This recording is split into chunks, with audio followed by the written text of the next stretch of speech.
talking in your introduction about the crisis in education in terms of school to prison pipeline. Could you describe what that crisis looks like? Absolutely. We have a crisis in education and in juvenile justice where too many young people are going to school and end up going to juvenile hall. We have disciplinary practices in schools around willful defiance where young people are being suspended and expelled for little of nothing, particularly young children of color, particularly young boys of color, and they wind up in the juvenile justice system. And when you go to the juvenile justice system as a low-risk youth, as many of them do, you end up getting hardened and made worse rather than the safety net that's supposed to make you better. Paint a little picture of how that plays out in communities.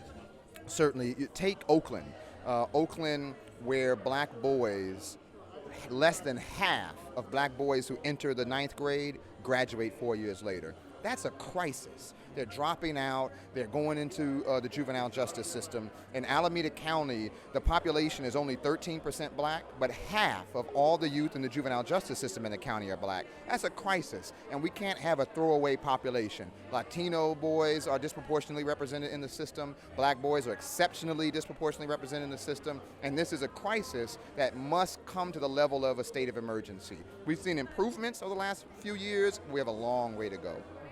So what I heard in the panel were people addressing different levels of the causes, all the way from the personal perceptions of teachers to some of the institutional practices within the educational system to the kind of deep systemic history of this country. Could you talk a little bit about maybe what you see at each of those levels, the individual, the institutional, and the systemic? So we have a crisis in multiple systems at every level.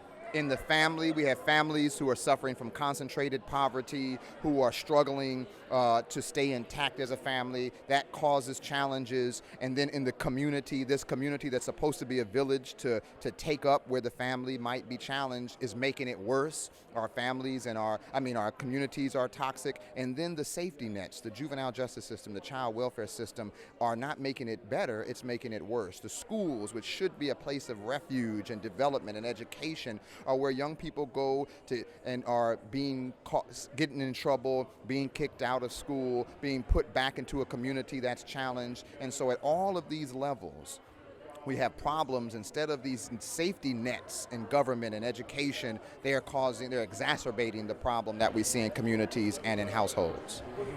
Thank you so much. Sure, thank you.